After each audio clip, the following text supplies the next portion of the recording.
Halo teman-teman ATLM Indonesia, mahasiswa-mahasiswi Teknologi Laboratorium Medik, Analis Kesehatan, serta siswa-siswi SMK Teknologi Laboratorium Medik.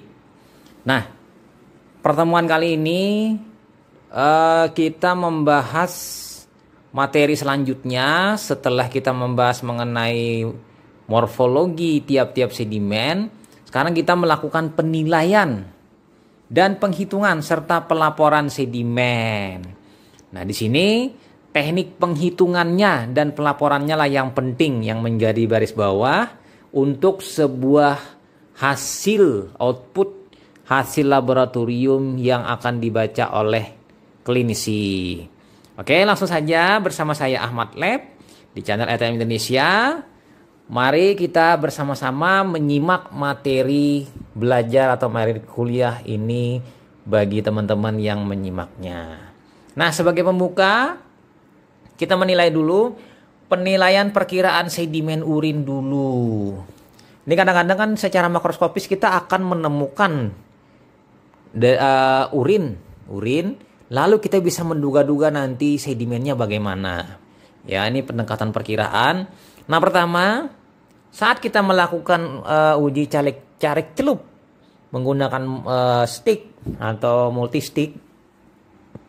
Nah, secara makroskopis keruh putih, apabila sedimen keruh putih, dugaan kita kemungkinan adalah WBC atau adanya bakteri yang banyak. Nah, keruh. Kemudian lagi, apabila sesuai gambar yang di bawahnya lagi, secara makroskopis kita melihat keruh, tapi keruhnya merah. Berarti kalau merah itu sudah dapat dikatakan ini urin bercampur dengan darah. Maka bila bercampur dengan darah berarti di dalamnya ada sel darah, yaitu eritrosit. Dan mungkin juga nanti bersama-sama dengan adanya leukosit. Tapi biasanya kalau memang ada eritrosit bisa juga dia tunggal saja. Nah, pada gambar setelah kita aduk urinnya, homogen kan, terlihat keruh. Setelah disentrifuge, jernih, tidak merah lagi. Berarti dia berupa sel, bukan sebuah pigmen warna. Nah, jernihnya ini lalu lihat di bawah adanya endapan yang merah tegas. Berarti memang sedimen urin kita ini mengandung banyak sel darah. Ini pada secara makroskopis dan sentrifugasi. Nah, biasanya setelah makroskopis kita melakukan uji carik celup berupa multistick. Nah, kita lihat nih multistick. Ini ada bentangan multistick yang saya foto, ada 5. Kita tahu posisi blood atau posisi RBC itu di posisi nomor 5 dari bawah. 1, 2, 3, 4, 5. Nah di sini sementara leukosit itu paling ujung, nomor 10. Jadi warna hijau dengan warna ungu leukosit. Nah, kita lihat dulu leukosit. WBC positif itu warnanya ungu. Nah, ini kan dari semua stick ini ungu, hampir ungu semuanya kecuali yang pertama yang minimal sekali warna ungunya. Walaupun tidak begitu kuat ungunya, tapi ada ungunya tipis. Itu menanda adanya leukosit. Ini mendeteksi dengan leukosit esterase, esternya. Tapi positif di stick ini belum tentu ada secara mikroskopik. Tapi secara makroskopik keruh di stick positif berarti kemungkinan ada di mikroskopik nanti. Nah, seperti itu presumptifnya teman-teman. Nah, apabila warna hijau setelah kita stick berarti memang ada sel darahnya. Dan ciri khasnya sticknya ini bintik-bintik ya kalau memang ada eritrosit. Tapi kalau hijau merata tipis itu hemoglobin nanti yang dideteksi. Nah, lalu kita lihat di sini. Banyak ditemukan dalam sedimen itu abnormal bila hijau merata hemolisis, bila hijau bintik-bintik itu adalah sel RBC nanti yang dideteksi. Nanti akan kelihatan di sedimen, tapi kalau hijau merata hemolisis di sedimen tidak akan diketemukan. eritrosit karena eritrositnya sudah pecah keluar hemoglobin. Nah, sementara untuk kekeruhan disebabkan oleh epitel juga, bakteri bisa juga, jamur, kristal atau artefak urin, benang lendir atau silinder. Jadi kekeruhan lebih banyak pengaruhnya ketimbang kekeruhan warna merah yang hanya eritrosit. Nah, jadi dari sini seandainya dibuat sedimen, ya kan? Endapan sedimennya cukup banyak sampai banyak. Jadi cukup banyak sampai sangat banyak sedimennya. Lihat tadi di dasar tabung. Dari sini kita lihat secara mikroskopik, ternyata dengan pewarnaan ada kelihatan. Lalu saya potong dan saya perbesar, gambarnya seperti ini. Tampak adanya banyak leukosit, eritrosit, dan disertai dengan sel-sel lain termasuk sel squamous. Ini gambaran sementara penilaian perkiraan sedimen. Jadi presumptif dari dugaan kita dari makroskopis ke kimia ini saling mendukung untuk ke uji mikroskopik sedimen. Oke, kita lanjut lagi sekarang penilaian sedimen urin. Nah, penilaian positif 1 bila jumlah sedikit. Kemudian positif 2 bila jumlah banyak. Sementara positif 3 bila jumlah banyak sekali. Dan positif 4 bila jumlah tidak terhitung. Nah, positif 1 kita mengasumsikannya itu diketemukannya sedimen ini ada sekitar 1 sampai dengan 10 nanti kemungkinan. Positif 2, 11 sampai dengan 25. Sementara positif 3 di atas dari 25 sampai dengan kemungkinan 70. Sementara positif 4 di atas 70 atau di atas 100. Misalnya kalau sel kepadatannya. Nah, seperti ini. Jadi tidak terbaca nanti akhirnya positif penuh. Bila positif 4-nya tidak terlihat lagi di lapang pandangnya, yang lain cuma dia saja ini positif penuh. Nah, sementara untuk eritrosit nilai rujukannya 0 sampai 1 per LPB. Lapang pandang besar ya LPB ya. Leukosit 1 sampai 3 per lapang pandang besar juga. Ya kan? Nah, ini dia. Epitel squamous 10 sampai 15 per LPK. Sementara epitel RTC, renal tubular cell 0 per LPK. Jangan ada dia di dalam sedimen karena inilah epitel ginjal. Sementara epitel transisional ini yang berada di saluran kemih tengah itu 1 sampai 5. Kalau squamous yang paling bawah, transisional tengah, RTC paling atas, ginjalnya. Lalu oval fat body 0 per LPK. Sementara bakteri atau parasit tidak ditemukan. Ini adalah nilai rujukan, nilai normalnya. Tidak lebih dari ini bila dalam kondisi normal. Lanjut lagi teman-teman, penghitungan sedimen urin. Sedimen urin dihitung untuk menilai kepadatan jumlah sedimen dalam urin. Sedimen urin dihitung dengan metode pertama, penghitungan konvensional berdasarkan LPK dan LPB. Kedua, penghitungan dengan kamar hitung. Nah, ini lebih bagus lagi dengan menggunakan chamber khusus. Lalu, sedimen urin yang dihitung harus homogen endapannya. Jadi harus dihomogenkan dulu endapannya. Jadi setelah kita melakukan sentrifugasi, dikocok ulang supaya sedimennya homogen atau terhambur yang berada di dasar tabung.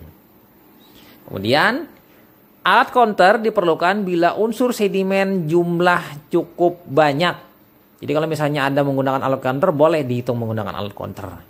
Mungkin sejenis kayak counter tasbih mungkin ya. Lanjut lagi, kita masuk ke penghitungan konvensional. Ini konvensional dengan LPK atau LPF. Lapang pandang kecil. Penghitungan berdasarkan lapang pandang kecil atau bahasa Inggrisnya low power field atau LPF. Di sini karakteristiknya lensa menggunakan objektif 10 kali. Cincin kuning ya lensa objektifnya. Kemudian dihitung jumlah rata-rata per LP. Jadi dalam bentuk LPK. Celah lapang pandang luas. Luas karena 10 kali. Objeknya kecil karena pakai 10. Bersifat semi kuantitatif. Lanjut lagi. Berlaku untuk banyak unsur sedimen. Kan nanti misalnya epitel squamous misalnya. Tapi ada perbedaan selisih pandang beberapa file yang saya pernah baca ada yang berselisih pandang. Jadi LPK ini ada yang mengatakan squamous masuk di sana, tapi ada juga yang mengatakan sel squamous itu berada di LPB.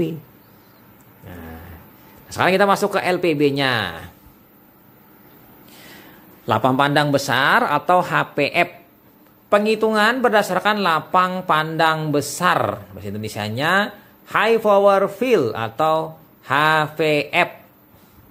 Kita pakai lensa objektif 40 kali ya. Cincin biru. Ini kan saya sengaja buat kuning dan biru.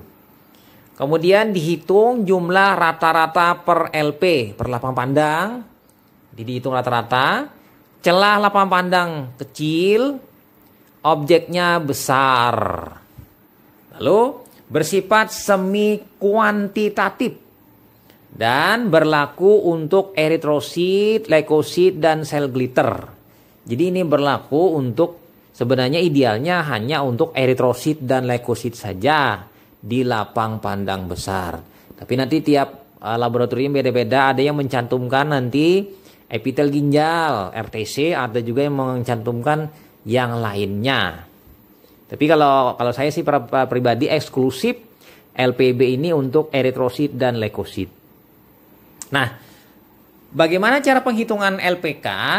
Nah, 10 lapang pandang contohnya ini. Penghitungan lapang pandang kecil dengan 10 lapang pandang. Nah, kita bisa melihat di sini. Ini contohnya. Nah, jadi buat dulu tabel. Ini untuk orang-orang yang pemula, yang belum mahir, buat tabel dulu. Misalnya epitel transisional, ya kan, silinder hialin, epitel RTC, silinder RBC, squamous misalnya. Lalu lapang pandangnya buat 10 kotak.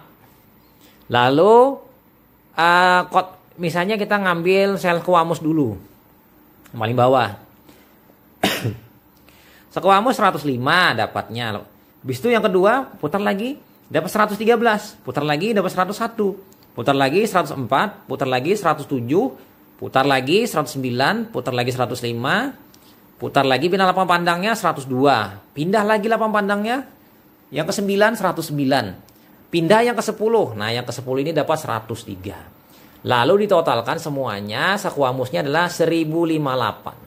1058 bagi 10 adalah 105,8. Jadi 105,8 ini kan berada di atas dengan di bawah nanti. Nah, sebenarnya ada keputusan pertama, teman-teman. Pelaporannya, misalnya ini keputusan pertama. 104 sampai dengan 106 dengan asumsi dikurang 1 ditambah 1. Itu asumsi. Tapi ada juga menghitungnya bukan berdasarkan rata-rata, tapi berdasarkan yang paling terendah dan paling tertinggi. Ini rentangnya lumayan cukup lebar nanti. Paling terendah di sini adalah 101. Paling tertinggi adalah 113. Lapang pandang 3 dan lapang pandang 2. Berarti 101 sampai dengan 113. Boleh juga, tapi rentangnya jauh sekali. Kalau saya lebih senang pelaporannya di rentangnya kurang 1 atau kurang 2, tambah 2 atau kurang 2. Ini contohnya 104 sampai 106. Tapi boleh juga 103 sampai dengan 106 misalnya. Nah, ada juga yang sempit. Karena ini 105,8 berarti dimundurkan 105, dibulatkan 106. Jadi 105 sampai 106. Ya boleh juga. Silahkan. Nah, ini aturannya yang saya buat seperti ini. buat tabel, masukkan unsur sedimen yang dihitung, lalu masukkan jumlahnya tiap LP sebanyak 10 lapang pandang. Jumlahkan dan rata-rata, laporkan dengan rank misalnya 0 sampai 1 per LPK. Lalu, bila jumlah unsur sedimen menutupi lapang pandang, maka dilaporkan penuh, positif penuh per LPK. Ini misalnya nanti eritrosit ya, sel squamous memenuhi seluruh lapang pandang. Tidak ada lagi yang lain kecuali squamous. Berarti sudah penuh per LPK. Itu teman-teman. Kita pindah lagi, lanjut ke penghitungannya LPB sekarang. Ini LPB 10 lapang pandang besar. Ini ada eritrosit dan leukosit. Contohnya kita ambil eritrosit saja.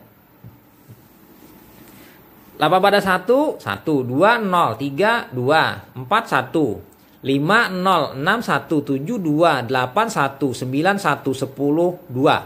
Totalnya 11. 11 bagi 10, 1,1. Berarti dia berada di 1 dan 2. 1 sampai 2 per LPB. Boleh, itu opsi pertama. Kalau menurut persepsi saya seperti itu yang lebih nyaman. Yang kedua, boleh juga dengan yang paling terendah adalah 0. Paling tertinggi ada 2. Berarti 0 sampai dengan 2 per LPB. Boleh juga teman-teman. Seperti itu. Jadi lebih mudah, mana yang lebih mudah silahkan. Leukosit demikian juga. Nah ini leukosit 45, 53, 61, 54, 57, 49, 51, 52, 59, 54. Totalnya 535. Dibagi 10, 53,5. Berarti 52 sampai 54. Boleh seperti itu. Atau mengambil yang paling terendah. 45 sampai dengan 61. Boleh juga. Tapi rentangnya terlalu lebar. Nah ini caranya. Seperti sama dengan yang LPK tadi, buat tabel, masukkan unsur sedimen yang dihitung, eritrosit dan leukosit, masukkan jumlahnya tiap LP sebanyak 10 LP. Jumlahkan dan rata-rata, laporkan dengan rank, misalnya 1 sampai 2 per LPB. Nah, yang terakhir, bila jumlah unsur sedimen menutupi LP, misalnya eritrosit semuanya yang di dalam lapang pandang nih, maka dilaporkan penuh per LPB. Ini kurang tepat ya, bukan LPK ya, LPB. Nah, seperti itu teman-teman. Nah, jadi sampai di sini teman-teman ada yang perlu ditanyakan, didiskusikan. Nah, oke, lanjut lagi kita masuk, kita kurangi. Tadi lapang pandangnya ada 10, turun jadi 5. Nah, 5 teman-teman, ekonomis. Ya kan? Nah ini ada 2 buah LPK LPB. Jadi kita diskon. Tadi ada 10, sekarang kita diskon jadi 5. Nah 5 sel squamousnya 105, 113, 101, 104, 107. Karena ini malas sudah, tidak mau lagi 10 menghitungnya. Lalu didapat 106,0 sel squamous. Lalu 105 sampai dengan 107 sel squamous. Sementara eritrosit 1, 0, 2, 1, 0. Totalnya ada 4 dalam 5 lapang pandang. 0,8 dirata-ratakan. Karena 4 bagi 5, 0,8. Berarti 0 sampai 1. Kan berbeda tadi dengan yang permulaan tadi. Eritrosit kan 1 sampai 2. Ini 0 sampai 1. Nah beda kan? Karena tidak ada di sini. Bisa juga nanti menggunakannya 0 sampai 2. Bisa juga. Ini bagi yang sudah mulai malas. 5 LPB, LPK. Lalu lebih ketelitiannya dan ketepatannya akan berkurang. Karena lapang pandangnya lebih sedikit. 10 jadi 5. Yang bagus sih 10. Tapi mungkin mengejar waktu atau sudah malas. Tidak mau lagi saya 10 lapang pandang. Ya 5 saja. Tapi ada lagi yang lebih parah. 2 lapang pandang. Ini lebih malas lagi. Teman-teman. Jadi kalau 2 lapang pandang. Misalnya sel squamous 105, 113. Ditotalkan 218. Jadi rata-rata 109,0. Jadi 108 sampai 110. Kan beda tadi dengan yang sebelumnya. Yang 105 sampai 107. Ini sudah 108 sampai 110 kan selisih itu. Sementara di LPK-nya untuk eritrosit leukosit juga beda. Eritrosit 0 sampai 1. Ya kan? Beda. Nah, oleh sebab itu semakin sedikit lapang pandang yang kita lihat, ketelitian dan ketepatan semakin berkurang. Jadi teman-teman, gunakan 10 lapang pandang, itu lebih bagus. 5 lapang pandang, memang bisa kalau mau ditawar. 2 lapang pandang itu sudah malas misalnya. Tapi bagi yang kaum profesional, di luar dari itu, dia bisa hanya dengan teknik perkiraan. Putar, tulis langsung 0 sampai 1. Putar, hitung eritrosit, langsung 4 sampai 5. Itu bila sudah pengalaman. Biasanya pengalamannya di atas 5 tahun. Sudah bagus, walaupun sebenarnya di atas 1 tahun pun sudah matang, sudah oke, asal dia bekerja di lab urinalisis. Sudah oke, dia sudah menguasai teknik perkiraannya, sudah mantap, dia mempunyai feeling yang baik dalam hal penghitungan sedimen urin. Oke, kita pindah ke SY dan COVA slide. SY dan COVA menggunakan kamar hitung khusus untuk menghitung sedimen urin. Modifikasi dapat dilakukan dengan menggunakan kamar hitung sel darah. Nah, ini cara SY dan COVA slide. Nah, ini penghitung ini chambernya, dan ini chambernya. Jadi ada keduanya ini ada perbedaan tapi sama chambernya. Ada di tengahnya itu kamar hitung seperti kamar hitung leukosit, teman-teman. Ini cara SY dan COVA slide. Nah, lalu kita penghitungan dengan kamar itu menggunakan Sihyung. Nah, kita Sihyungnya masuk ya. Nah, kelebihan Sihyung memberikan ketelitian dan ketepatan lebih baik daripada metode konvensional. 1. Kedua, mengurangi penularan penyakit karena penggunaan tabung dan pipet yang dipakai berulang-ulang. Ini kelebihannya karena sekali pakai buang. Nah, yang ketiga, pelaporan secara kuantitatif mempermudah klinisi mengevaluasi hasil pengobatan. Dan yang keempat, memudahkan melaksanakan pemantauan mutu internal dan eksternal bagi laboratorium, terutama bagi pemeriksa sedimen urin. Nah, ini yang penting. Jadi di sini sudah distandarisasi dan penghitungannya ini sama nanti pada saat di print out alat kimia analyzer menggunakan stick.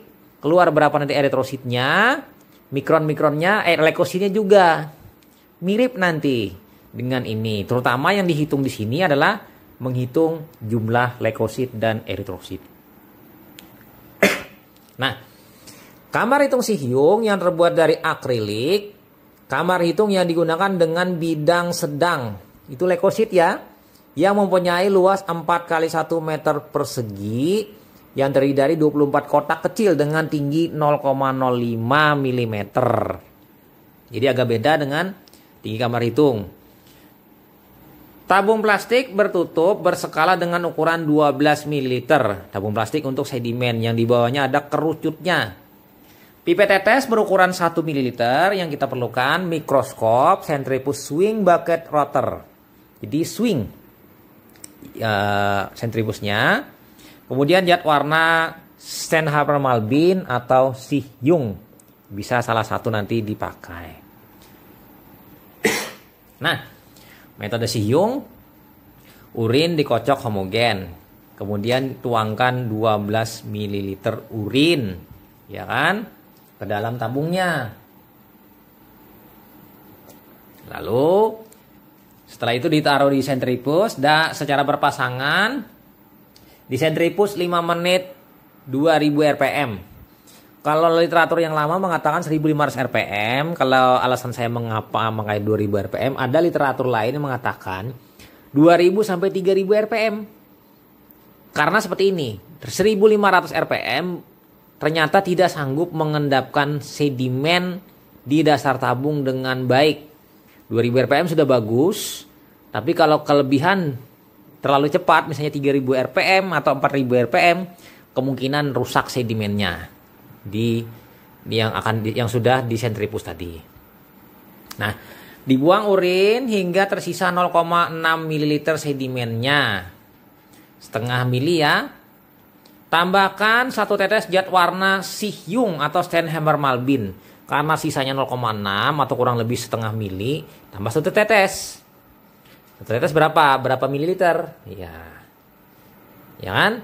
Kocok pelan-pelan dan ambil 1 tetes untuk diisikan ke kamar hitung. Lalu periksa dengan lensa objektif 10 kali dan 40 kali. Lalu lakukan penghitungan. Ya kan teman-teman, mudah kan prosedurnya? Nah, kita pindah penghitungan Sihyung. Nah, volume 4 kali 0,05 mm persegi sama dengan 0,2 mm kubik. Kok persegi sih, kubik? Pemekatan sedimen 12 per 0,6, 20 kali. Sementara faktornya N dikali 0,20 dikali 1/20. Maka didapatkan N kali 0,25. Artinya nanti setiap yang didapat dikali 0,25 titik-titik sel per mikroliter. Yang mana N jumlah sedimen yang dihitung. Ini tanpa pewarnaan. Natif. Sementara dengan pewarnaan, volume sama dengan 4 kali 0,05 mm kubik sama dengan 0,2 mm kubik. Sama kan? Pemekatan volume zat warna kan? 1 tetes 20 mikroliter. Ditambahkan kan?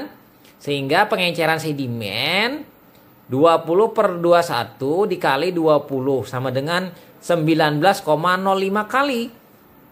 Pemekatan sedimen urin 12 per 0,6 sama dengan 20 kali. Lalu masuk ke penghitungan. Faktor N kali 1 per 19,5 dikali 1/20. Jadi di sini masuk 1/19,05 karena ada tambahan pengencer. Jadi N sama dengan, faktor sama dengan N dikali 0,26. Berarti selisihnya sedikit saja ya, 0,26. Lalu keluarlah titik-titik sel per mikroliter. Nah, sama ini. Nah, nilai rujukan Sihyung, eritrosit normal kurang dari 3 per mikroliter. Kurang dari 3 sel per mikroliter.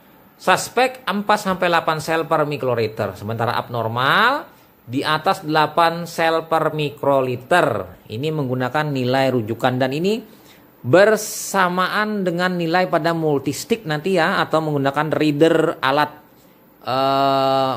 pembaca stik urin. Leukosit normalnya kurang dari 10 sel per mikroliter. Suspek 10-20 sel per mikroliter. Abnormal lebih dari 20 sel per mikroliter, teman-teman. Nah, ini penghitungan Sihyung. Kita pindah lanjut lagi ke hubungan LPK LPB dan multistik. Nah, tadi ada saya menyinggung multistik. Nah, LPK atau LPB terhadap multistik. Kita bisa melihat. Nah, multistik merupakan perkiraan jumlah leukosit semi kuantitatif warna. Nanti kan ada warnanya, multistik di situ kan ada. Dengan asumsi perkiraan 1 leukosit, 1 biji leukosit per LPB. Ya teman-teman, 1 biji leukosit per LPB sama dengan 10 sel per mikroliter. Ingat, 1 biji leukosit di LPB sama dengan 10 sel leukosit per mikroliter. Atau 1 biji eritrosit per LPB itu sama dengan 5 sel per mikroliter. Ya, ini rumusnya, kuncinya. LPK atau LPB sebagai satuan konvensional yang masih banyak dipakai. Nah, jadi ada sekarang satuan internasional terbaru yaitu sel per mikroliter. Jadi perlu dimasukkan interpretasi keduanya di nilai rujukan di dalam belangko hasil laboratorium. Nah, sementara si Hyung terhadap multistik, ini ada kemiripan nanti. Multistik merupakan perkiraan jumlah leukosit semi kuantitatif warna. Ini sama nih, kanan kiri tadi kan. Nah, si Hyung konfirmasi hasil hitung leukosit dari multistik.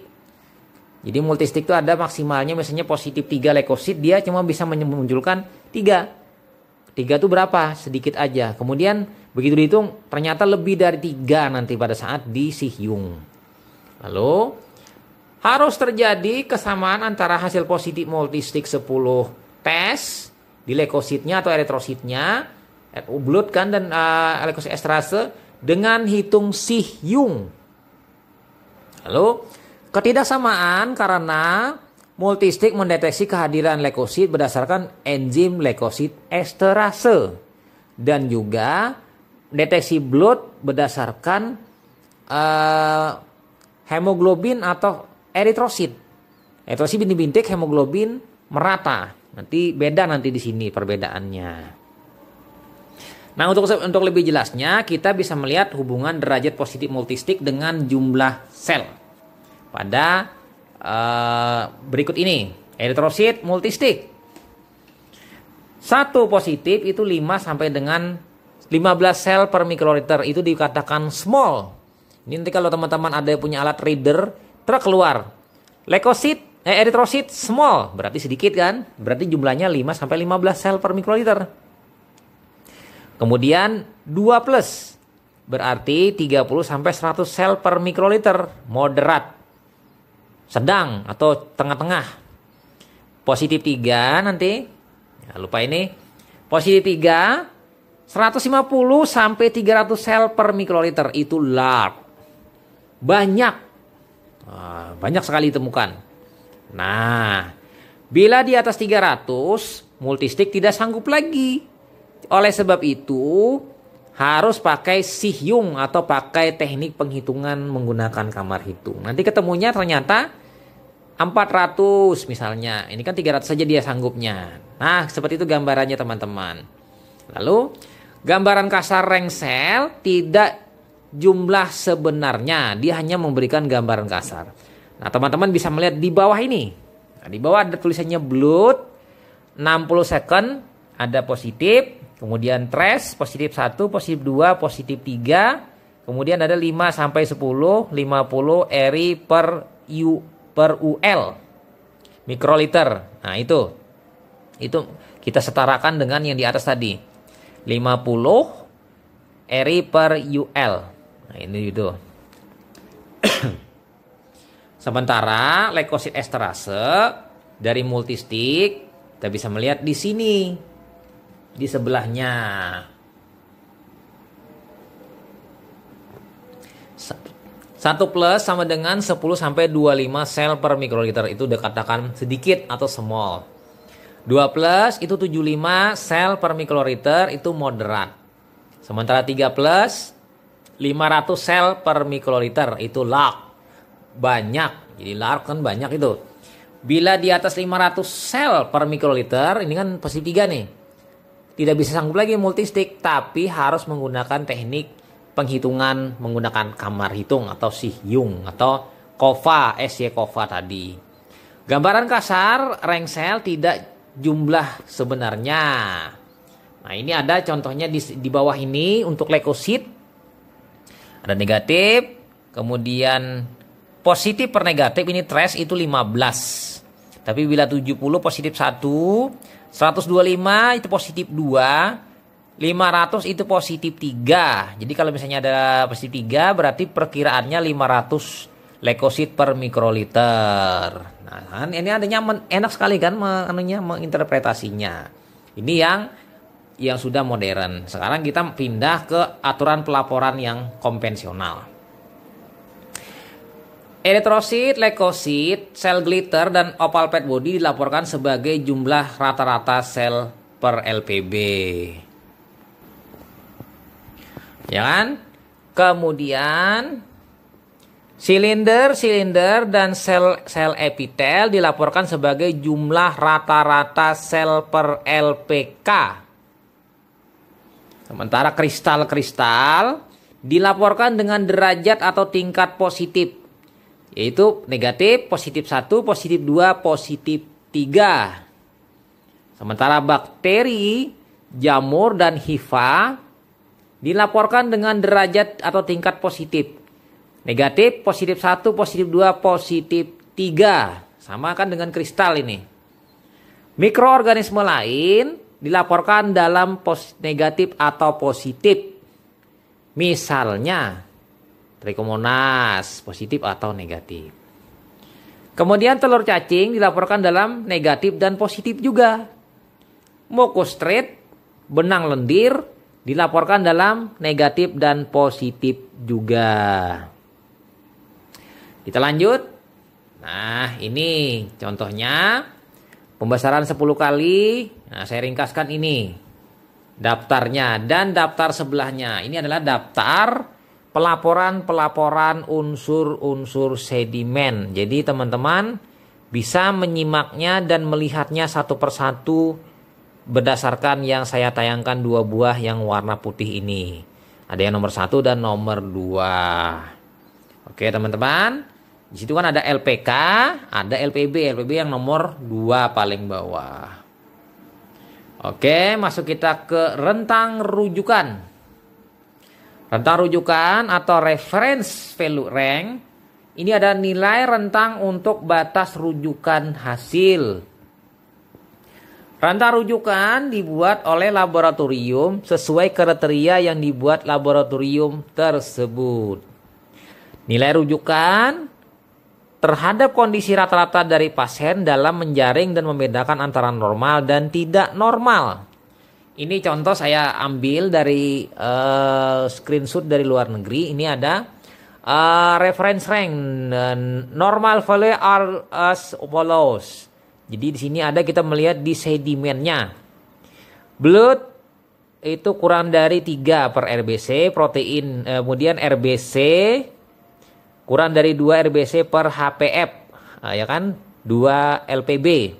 WBC kurang dari 2 sampai 5 per LPB. Squamous, epitel squamous kurang dari 15 sampai 20 squamous per HPF. Dia di sini mengatakan HPF untuk squamous, tidak menggunakan LPF, ya. Kemudian case 0 sampai 5 hyalin case per LPF. Kristal occasionally. Nah, ini nanti sesuai dengan anunya. Nah, bakteria non, yes, non. Jadi bakteri bisa positif atau negatif. Ini contohnya. Oke, kita pindah ke pelaporan sedimen urin. Nah, ini pencatatan. Mencatat hasil pemeriksaan di lembar buku hasil, di lembar belangko hasil pemeriksaan. Kesesuaian angka, tulisan, dan tanda positif dan negatif harus disesuaikan teman-teman lah. Jadi jangan sampai salah nanti. Kemudian tiap laboratorium memiliki belangko dengan acuan nilai rujukan yang berbeda-beda. Ini kebetulan saya ambil contohnya untuk sedimen, untuk pelaporan urin. Kita ambil sedimennya ya. Itu ada eritrosit LPB, leukosit LPB, sisanya LPK semuanya, sel glitter LPB. Nah, di sebelah sini, di sebelah kanannya itu ada rujukan nilai semi kuantitatif. Normalnya 0 sampai 1 per LPB, ini eritrosit misalnya. Nah, seperti itu teman-teman, supaya bisa membandingkan nilai hasil dengan penilaian semi kuantitatif rujukan. Nah, lalu nanti klinisi atau dokter bisa juga membandingkan di bloodnya, di multistik. Itu ada perkiraannya yang mengikuti nilai internasional. Nah, yang menggunakan mikroliter. Oke, kita melihat lagi menurut JCLS. Jadi Javanese ini komite yang mengenai CLSI. CLS Clinical Laboratory Science. Ini ada Semi kuantitatif urine sediment reporting according to JCCLS. Ada, kita bisa melihat bagian 1, bagian 2, yang sebelah kiri bagian 1, bagian 2. Leukosit, erythrosit, epithelial cell, bacteria, yeast cell, crystal, and protozoa report in HPF menurut Jepang. HPF ya, 10 kali 40 lensanya. Case report in LPF, silinder ya, 10 kali 10. LPF digunakan untuk screening ya kan sedimen, distribusinya. Jadi tidak untuk dilaporkan. Jadi pada saat membuat pertama kali sedimen. HPF digunakan untuk penghitungan elemen sedimen. Artinya penghitungannya mulai dari kan di atas 10 HPF. Ya kan? Blood cell dan epithelial cell dilaporkan mengikuti hal berikut ini. Nah, ya kan? Positif 1 kurang dari 4 sel per HPF. Positif 2 5-9 sel per HPF. Positif 3 10-29 sel per HPF. Positif 4 lebih dari 30 sel. Ya kan? Positif 5 selnya itu hampir menutupi seluruh area. Jadi semuanya tertutup nanti positif 5 itu. Nah, di sini kemudian ada yang nomor 6, case. Positif 1, 2, 3, 4. Ya kan? Ada 0 per LPF. 1 per 100, lebih dari 1 sampai dengan 10 per LPF, lebih dari 10 sampai 100 per LPF, lebih dari 100 per LPF. Demikian juga bakteria dan sel, yeast cell, jamur, positif, kemudian positif negatif, positif 2, positif 3. Ini ada 0 sampai per HPF, kemudian scatter in several field, kemudian see in each field, kemudian many or scatter in cluster, kemudian numerous. Protozoa positif 1, negatif itu 0 per HPF, positif 1 sampai 4 per HPF, positif 2 5 sampai 9 per HPF, positif 3 itu lebih dari 100 per HPF. Sementara kristal negatif itu 0 per HPF, positif itu 1 sampai 4 per HPF, positif 2 5 sampai 9 per HPF, positif 3 lebih dari 10 per HPF. Nah, ringkasannya sebagai berikut. Standar urinarisis sedimen menurut Jepang dapat dilihat pada berikut ini. Ya kan? JCCLS pelaporan LPB berlaku untuk WBC, RBC, sel epitel, jamur, bakteri, kristal, dan protozoa. Pelaporan silinder di LPK. Nah, ini. Oke, itu kira-kira teman-teman. Lalu lanjut. Nah, itu saja ternyata materi kita selesai mengenai pelaporan sedimen. Semoga tutorial tadi menambah pengetahuan teman-teman. Semoga banyak manfaat bagi teman-teman dalam mempelajari ilmu urinalisis, terutama sedimen urin. Karena di urin ini intinya adalah sedimen urin dan teknik pelaporannya harus menguasai. Nah, itu saja teman-teman. Saya Ahmad Lab dari Banjarmasin pamit. Sampai jumpa di video-video selanjutnya. Bye.